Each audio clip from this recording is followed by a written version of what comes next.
KPMG South Africa CEO Trevor Hoole, 2 senior executives and 5 partners have resigned. This follows an external audit of the firm's work for Gupta-linked businesses in the South African Revenue Service.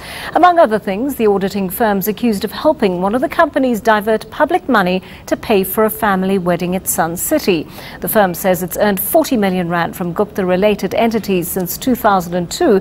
It's offered to donate the sum to education and anti-corruption non-profit organizations. KPMG has also offered to repay a further 23,000 to SARS.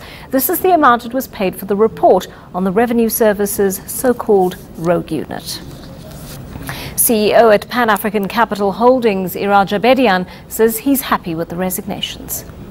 I feel definitely vindicated. That has been my position, that KPMG at the top level, all their executives, and as a company, they have been complicit in corruption and abuse of public funds, massive amounts. So it's the fact that they have resigned, they've admitted guilt. It's a good start, and I feel quite happy about that and vindicated. So now the next step is they need to be charged for the criminal activities, and the company has to pay back the charges. Abedian says KPMG needs to be held accountable for the damage it's caused. They have cost South African taxpayer billions and billions of rand in loss and credibility and economic performance and employment and everything. So I think, much like Bill Pottinger, KPMG needs to not only go under, but they need to pay back some of the damages that they've caused on the society and on the economy. Let's get a bit more detail on this story. We're joined by Amabungane investigative journalist Craig McCune from Cape Town. Craig, thanks so much for your time today. Just please take us back, first of all, to how this relationship between the Gupta family and KPMG was further cemented by the Gupta wedding. Yes, back a few years ago, the Free State government gave a Gupta company, although they said it wasn't a Gupta company at the time, but it was, we now know. They gave a Gupta company a bunch of money, a few hundred million, to develop a dairy in the Free State. They were supposed to develop poor farmers there. The Guptas laundered this money offshore through Dubai and brought it back to South Africa, where it landed with a company called Linkway, which was audited by KPMG.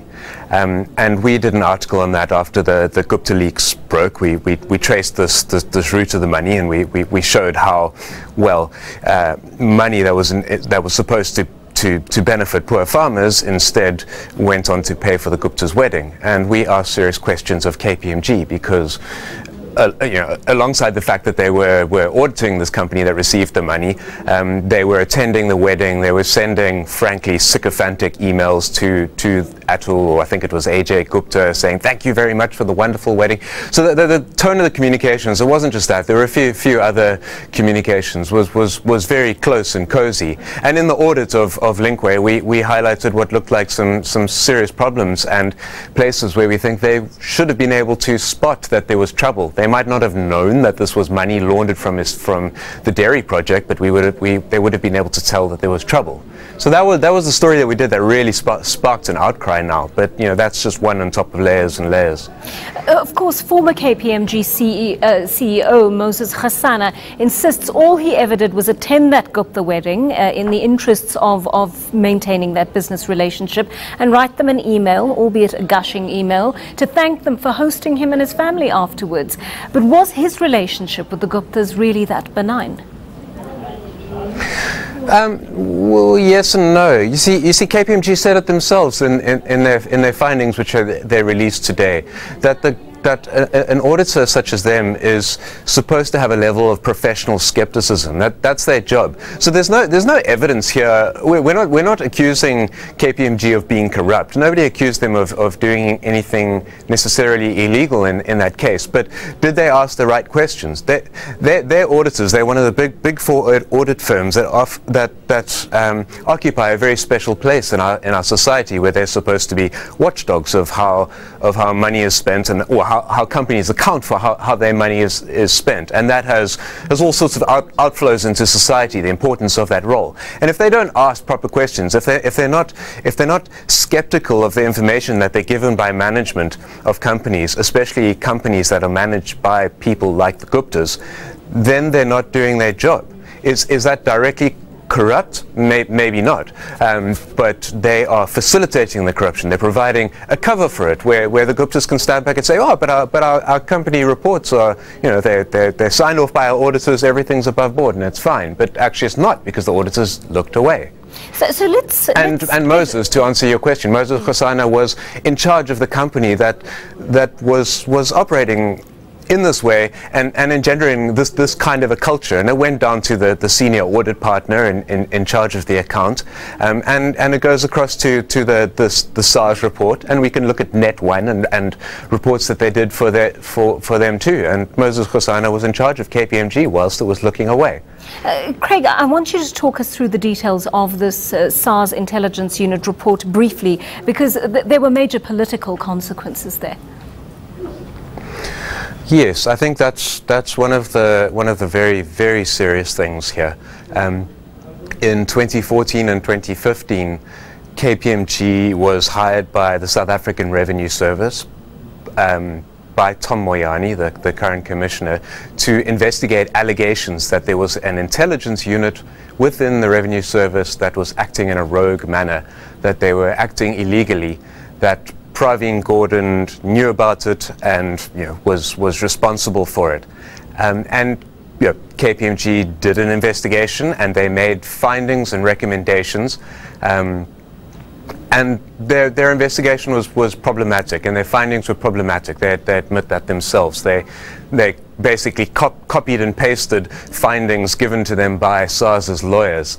They suggested, indeed, that Pravin Gordhan should have known about this unit and that it was a problem. But that now they're saying, well, actually, that's not necessarily the case, and we're sorry, Pravin. And the impacts of that have been huge. It led to the removal of very senior and important people at the South African Revenue Service. It was used as the fuel to drive a hit on certain people in the ANC and in government, including Pravin Gordhan. And it's this report, provided by a firm such as KPMG that is supposed to be credible, was used to support and buttress a political campaign. Craig, I've got to ask you one last quick question. Given the scale of the damage you've just described, should KPMG simply, rather than being allowed to return the money, it says it accrued from these deals, should it be prosecuted? I don't know. We should also be cognizant that it's not only KPMG were a major facilitator of that action, but they weren't the primary perpetrator. They were used, and once again they looked away and did a shoddy job that allowed the perpetrators to do that. But should is that they really be true of the prosecuted? SARS report, I don't know. if I may come in there, Craig? Is that really true of the SARS report, where important information led to all sorts of machinations in government? Look, I'm not a lawyer. I don't know. I don't know.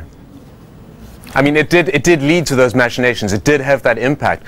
What's the complicity of KPMG in that case? The point where they copied and pasted findings given to them by SARS's lawyers. So that's by the people representing Tom Moyane, who sits in one political faction. That looks like a serious problem to me. Yeah, I think they should be answering some serious questions, but I'm not going to say that they should be prosecuted. I'm not a lawyer. I just don't know. All right, but you've given us a lot of insight into that story, and thank you for your time today. I'm a Bongane investigative journalist, Craig McCune.